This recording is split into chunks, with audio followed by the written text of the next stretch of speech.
Hello everyone. গত পর্বে আমরা দেখেছি কিভাবে Shopify রাউটার এবং লোডার ফাংশন কাজ করে।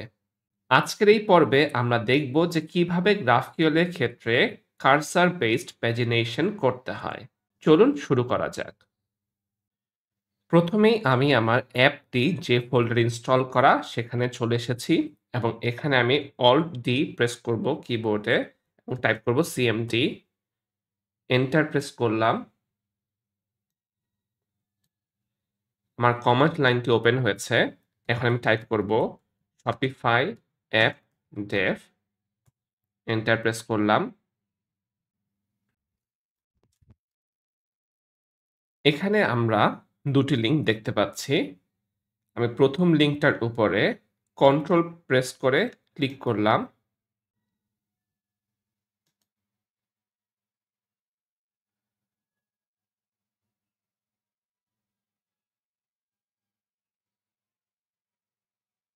আমার অ্যাপটি রান হয়েছে।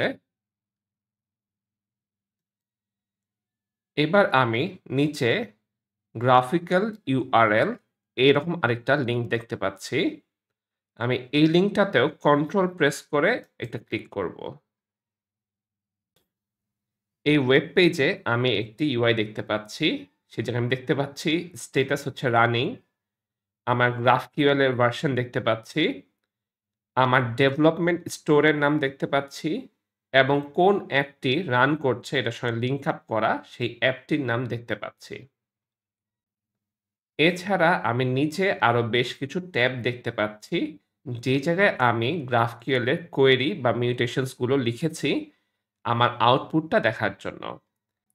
এটা একটা চমৎকার টুল যেখানে আপনি GraphQL এর কোয়েরি গুলা লিখতে পারবেন এবং আপনার স্টোরের ডেটার বিপরীতে এই কোয়েরি গুলা থেকে কি আউটপুট আসে সেটা আপনি দেখতে পারবেন। এভাবে করে আপনি কাঙ্ক্ষিত আউটপুটটা পাচ্ছেন কিনা সেটা এখান থেকে বোঝা যায়। আমার উপরে এখানে অনেকগুলো ট্যাব শো করছে কারণ আমি এই জায়গায় GraphQL এ কোয়েরি লিখেছি এবং আমি আমার অ্যাপ ডেভেলপমেন্টে নিয়মিত এই গ্রাফিক্যাল UI টা ইউজ করি। কিন্তু আপনাদের এই জায়গায় হয়তো এম্পটি ট্যাব শো করবে। এখন আমি এখানে একটি ট্যাব ওপেন করব। ট্যাব ওপেন করার জন্য এই প্লাস আইকনটাতে ক্লিক করব এবং আমি আমার GraphQL অ্যাডমিন API টা ওপেন করছি। এখান থেকে আমি চলে যাব প্রোডাক্টস অ্যান্ড কালেকশনস এর ভেতর, কোয়েরিজ এবং এখান থেকে আমি বের করব প্রোডাক্টস। এই জায়গায় আমি দেখতে পাচ্ছি retrieve a list of products. আমি এই কোয়েরিটাকে কপি করে নিচ্ছি এবং এখানে এসে পেস্ট করে দিচ্ছি।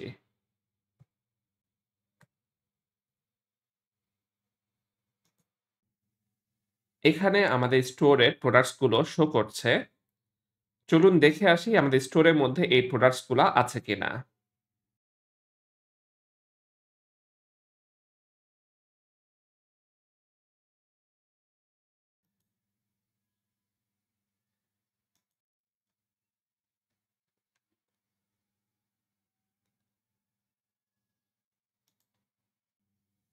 The inventory not tracked snowboard এই প্রোডাক্টটি শো করছে।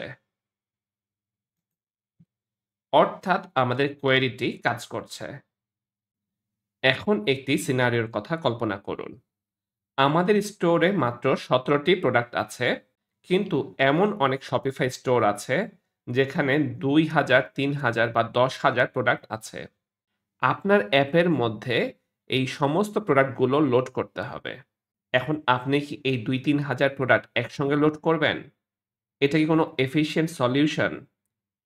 আমরা যদি ২-৩ হাজার প্রোডাক্ট একসঙ্গে আমাদের UI তে লোড করতে চাই, তাহলে এটা GraphQL এর থেকে কোয়েরি হয়ে আসতে অনেক সময় লাগবে এবং এটা লোড হতে অনেক সময় লাগবে এবং অনেক বেশি সম্ভাবনা আছে আমাদের UI টা হ্যাং করবে এবং এটি সম্ভব হবে না কারণ আমরা যদি GraphQL এর এই আমাদের রেসপন্স এর নিচের দিকে যাই, তাহলে আমরা দেখতে পারবো এক্সটেনশনস আছে এবং এর ভিতরে কস্ট নামে একটি কথা আছে।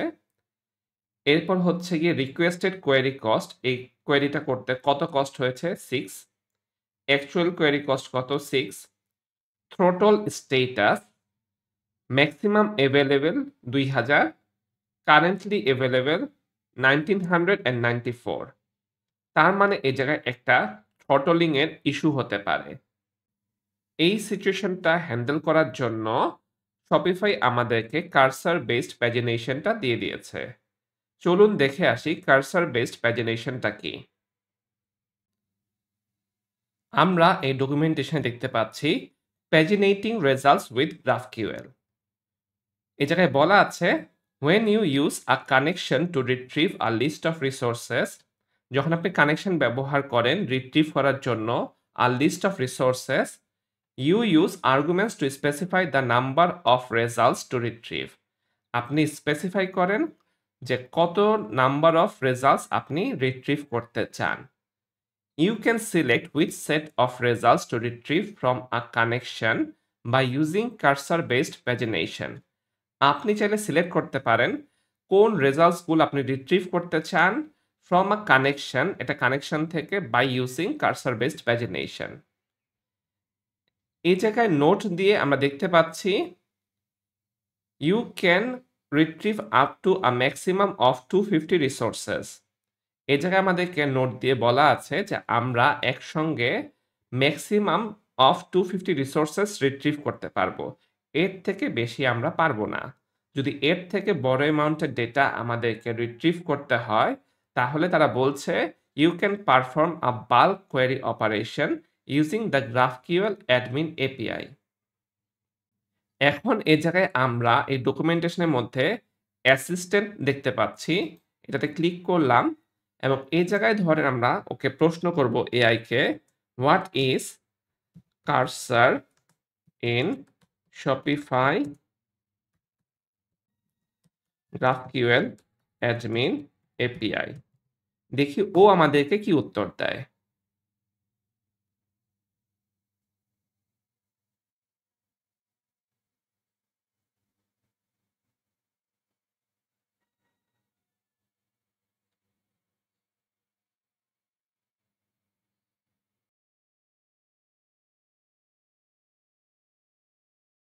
Shopify তাদের ডকুমেন্টেশনের ভিতরে এই এআই অ্যাসিস্ট্যান্টটি এড করেছে যা সত্যিকার অর্থে অনেক হেল্পফুল এবং আপনাকে Shopify ডেভেলপমেন্টের ক্ষেত্রে অনেক সাহায্য করবে।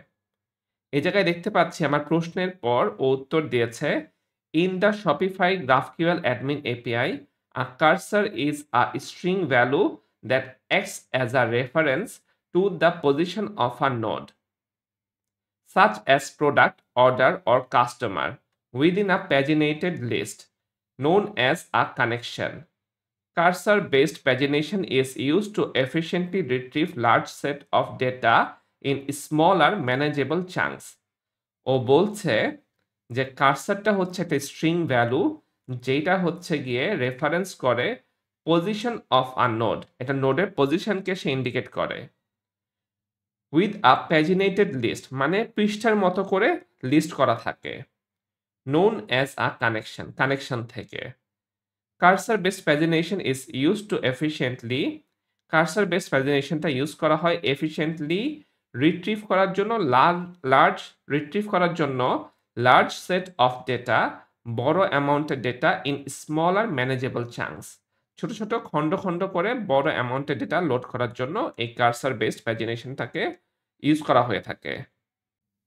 পরবর্তী প্যারায় বলা হচ্ছে when you query a connection, আপনি যখন একটা কানেকশনকে কোয়েরি করেন, each item in the list is returned as an edge. প্রত্যেকটা আইটেম একটা লিস্ট রিটার্ন করে এজ হিসেবে, which contains both the node, যেটা কন্টেইন করে যে জায়গায় থাকে নোড থাকে এবং একটা কার্সর থাকে। You can use the cursor value in subsequent queries. আপনি কার্সর ভ্যালুটাকে আপনি আপনার কোয়েরিগুলাতে ব্যবহার করতে পারেন to fetch the next set of results. পরবর্তী রেজাল্টস গুলোকে ফেচ করার জন্য by passing it to the after argument. আপনি আফটার আর্গুমেন্ট ব্যবহার করে পরবর্তী রেজাল্টগুলো ফেচ করার জন্য আপনি কার্সর ভ্যালুটাকে ওই স্ট্রিং ভ্যালুটাকে ইউজ করতে পারেন। This allows you to paginate through large dataset without skipping or duplicating items. এইটা আপনাকে অ্যালাউ করে প্যাজিনেট করে আগানোর জন্য লার্জ ডেটা সেটস এর ক্ষেত্রে without skipping or duplicating items. আমি এখন আমার এআই অ্যাসিস্ট্যান্টটি বন্ধ করে দিচ্ছি এবং ডকুমেন্টেশনে ফেরত যাচ্ছি। ওরা এখানে বেশ কিছু এক্সাম্পল দিয়ে দিয়েছে। এই জায়গায় আমি দেখতে পাচ্ছি দ্য পেজ ইনফো অবজেক্ট, অর্থাৎ এই জায়গায় আমরা যখন অর্ডারসটাকে প্রথম ২ টা অর্ডারকে কোয়েরি করি, সে জায়গায় আমরা আইডি নিয়েছি, নেম নিয়েছি, ক্রিয়েটেড এট এটা নিয়েছি। এর সঙ্গে, সঙ্গে আমরা পেজ ইনফো নামে একটি অবজেক্ট পাস করেছি, যেখানে ৪ টা ভ্যালু দেয়া যায়। হ্যাজ প্রিভিয়াস পেজ, আগের কোনো পেজ আছে কিনা, হ্যাজ নেক্সট পেজ, পরবর্তী কোনো পেজ আছে কিনা, স্টার্ট কার্সর, শুরুর কার্সর এবং এন্ড কার্সর। এবং রেসপন্সের মধ্যে গেলে আমরা দেখতে পারবো এই জায়গায় নোড এসছে, নোডের হচ্ছে গিয়ে সেই নোডের আইডি এসছে, নেম এসছে, ক্রিয়েটেড এট সেই অর্ডারের এবং সঙ্গে, সঙ্গে আমি পেজ ইনফো দেখতে পাচ্ছি। হ্যাজ প্রিভিয়াস পেজ এটি ফলস এসেছে, মানে এটা বুলিয়ান ভ্যালু আসবে। হ্যাজ নেক্সট পেজ এটা হচ্ছে গিয়ে ট্রু এসছে। স্টার্ট একটা কার্সর দেয়া আছে, এটা স্ট্রিং ভ্যালু এবং এন্ড কার্সর দেয়া আছে, এটা একটা স্ট্রিং ভ্যালু। আমরা এরপর আরো এক্সাম্পল দেখি। ফরওয়ার্ড প্যাজিনেশন মানে আপনি শুরুর থেকে শেষের দিকে এগিয়ে যাবেন, ডেটাগুলো রিট্রিভ করবেন ছোট, ছোট চাঙ্কে। তো ফরওয়ার্ড প্যাজিনেশন কিভাবে করতে হয়? এর জন্য আপনার ২ টা জিনিস লাগবে। ফার্স্ট এবং আফটার। ফার্স্ট এর ক্ষেত্রে আপনার ইনপুট টাইপ হচ্ছে ইন্টিজার এবং আফটার এর ক্ষেত্রে স্ট্রিং। আমরা এক্সাম্পলে চলে যাই। এখানে দেখা যাচ্ছে আমরা প্রোডাক্টস এর ডেটা রিট্রিভ করব। আমরা কি চাই? আমাদের প্রোডাক্টের টাইটেলটা চাই। এখন কতগুলো প্রোডাক্ট আমরা রিট্রিভ করব? ফার্স্ট কয়টা প্রোডাক্ট আমরা রিট্রিভ করব? সেটা হচ্ছে গিয়ে ৩ টা প্রোডাক্ট আমরা রিট্রিভ করব। এবং আফটার এর পর কার্সর নামে একটা ভেরিয়েবল দেয়া আছে এবং এখানে আমরা কার্সরের ভ্যালু নাল দেখতে পাচ্ছি। এই জায়গায় নাল অর্থ হলো একদম শুরুর থেকে আমার জন্য ৩ টা ডেটা রিট্রিভ করো। এবং এই জায়গায় আমরা পেজ ইনফো অবজেক্টটাও দেখতে পাচ্ছি। এর ভেতরে আছে হ্যাজ নেক্সট পেজ এবং এন্ড কার্সর। আমি আরেকটু নিচে যাই, রেসপন্সটা দেখি। রেসপন্সের মধ্যে আমি দেখতে পাচ্ছি প্রোডাক্টের টাইটেলগুলো শো করছে এবং পেজ ইনফোতে আমি দেখতে পাচ্ছি হ্যাজ নেক্সট পেজ এটা ট্রু শো করছে, মানে পরবর্তীতে আরো পেজ আছে এবং এন্ড কার্সারে একটা স্ট্রিং দেয়া আছে। এই কার্সার ভ্যালুটা হচ্ছে এই সর্বশেষ প্রোডাক্টের কার্সার ভ্যালু। এবার আমরা পরবর্তী পেজের ৩ টা ডেটা, ৩ টা প্রোডাক্ট যদি আমি রিট্রিভ করতে চাই তাহলে কি করতে হবে আমাকে? তখন আমাকে এই জায়গায় ওই যে সর্বশেষ প্রোডাক্টের যে কার্সর ভ্যালুটা আছে সেইটা এইখানে পাস করতে হবে। এবং আমি পরবর্তী পেজের ৩ টি প্রোডাক্ট রিট্রিভ করতে চাই। এখানে দেখুন আপনাদের কার্সরের ভিতরে সর্বশেষ প্রোডাক্টের কার্সর ভ্যালুটি এই জায়গায় পাস করে দিয়েছে। এখন এটি পাস করার পর যেটি হবে আমি রেসপন্সে দেখতে পারবো। এখানে আমি দেখতে পাচ্ছি যে সর্বশেষ এই স্টোরে আর একটি মাত্র প্রোডাক্ট আছে। এজন্য একটি প্রোডাক্ট শো করছে। হ্যাজ নেক্সট পেজ এটার ভ্যালুটা এখন ফলস হয়ে গেছে। পরবর্তীতে আর কোনো পেজ নেই। এবং এন্ড কার্সর হিসেবে এই সর্বশেষ প্রোডাক্টটি কার্সর শো করছে। এভাবে করে আপনি প্যাজিনেটিং করে লার্জার সেট অফ ডাটা থেকে স্মল চাঙ্কে ডেটা রিট্রিভ করতে পারেন। এখন আমি আমার গ্রাফিক্যাল ইন্টারফেসে চলে আসলাম। এখানে আমি আমার কোয়েরিটাকে একটু মডিফাই করব। আমি অ্যাডমিন এপিআই তে চলে যাচ্ছি। এইখানে এক্সাম্পলস এর মধ্যে আমি দেখতে পাচ্ছি retrieve a list of products। আমি এটাকে ওপেন করলাম এবং আমি এখান থেকে retrieve the first 10 products after a given cursor। আমি প্রথম ১০ টা প্রোডাক্টকে রিট্রিভ করব একটা গিভেন কার্সরের পরে। আমি এটাতে ক্লিক করলাম। আমি কোয়েরিটাকে কপি করে নিচ্ছি এবং আমি এখানে পেস্ট করে দিচ্ছি। এই কোয়েরিতে কি আছে? আমাকে প্রথম ১০ টি প্রোডাক্ট দিবে। এই কার্সরটা পরের থেকে আমাকে প্রথম ১০ টি প্রোডাক্ট দিবে। এই জায়গায় আমি এইজেস নিয়েছি। এইচএস এর ভিতরে আমি নোট দেখতে পাচ্ছি। তার ভিতরে আমি আইডি, টাইটেল অ্যান্ড হ্যান্ডেল এই ৩ টা প্রোডাক্টের এই ৩ টা ইনফরমেশন আমি রিট্রিভ করব। প্রত্যেকটা প্রোডাক্টে কার্সর ভ্যালু শো করবে। পেজ ইনফোতে আমি হ্যাজ নেক্সট পেজ এটা দেখতে চাচ্ছি। আমি এটার সঙ্গে এড করব হ্যাজ প্রিভিয়াস পেজ আমি এই ভ্যালুটাও দেখতে চাই। এছাড়া স্টার্ট কার্সর, এন্ড কার্সর আমি এই ইনফরমেশন গুলো দেখতে চাই।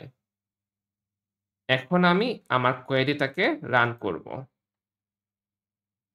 রান করার পর আমি দেখতে পাচ্ছি প্রোডাক্টস তার ভিতরে এইজেস তার ভিতরে প্রত্যেকটা নোড আকারে ইনফরমেশন এসছে। প্রথম প্রোডাক্টের title the inventory not track snowboard, এটা হ্যান্ডেল, আইডি এবং এরপর এই নোডটার কার্সর ভ্যালুটা আমি দেখতে পাচ্ছি। এর পরবর্তী প্রোডাক্ট আমি দেখতে পাচ্ছি। এইভাবে করে আমার ১০ টি প্রোডাক্টের ভ্যালু লোড হয়েছে এবং প্রত্যেকটি নোডের সঙ্গে একটি করে কার্সর ভ্যালু দেয়া আছে।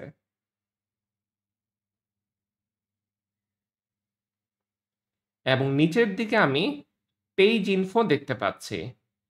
পরবর্তী পেজ আছে হ্যাজ নেক্সট পেজ এটা ভ্যালু ট্রু।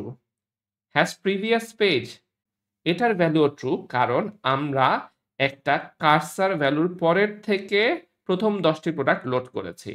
সেইজন্য প্রিভিয়াস পেজও আছে আমি সেটা দেখতে পাচ্ছি। এবার স্টার্ট কার্সরের একটা ভ্যালু দেখতে পাচ্ছি, এন্ড কার্সরের একটি ভ্যালু দেখতে পাচ্ছি। আমি প্রোডাক্টস এর কোয়েরিটাকে আবার একটু মডিফাই করব। আমি ২ টা ডাটা রিট্রিভ করতে চাই এবং এই জায়গায় আমি নাল পাস করব। অর্থাৎ একদম প্রথম থেকে আমি ২ টা প্রোডাক্ট ডেটা ফেচ করতে চাই। আমি এই কোয়েরিটাকে রান করলাম। আমি দেখতে পাচ্ছি এখানে the inventory not track snowboard প্রথম প্রোডাক্ট হিসেবে এটা শো করছে। এটার কার্সর ভ্যালুটা হচ্ছে এটা।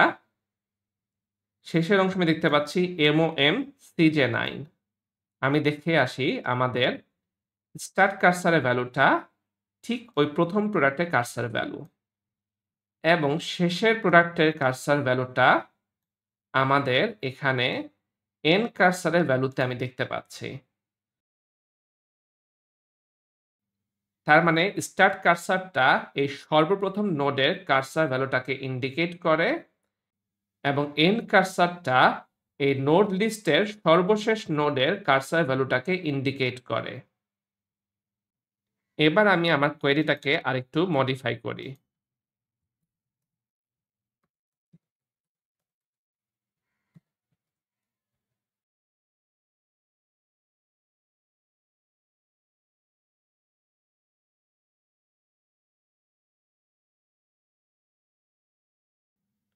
নাম্বার প্রোডাক্টসটা হবে ইন্টিজার এবং কার্সরটা হবে হচ্ছে গিয়ে স্ট্রিং।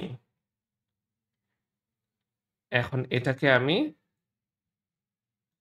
এই জায়গায় পাস করে দিব।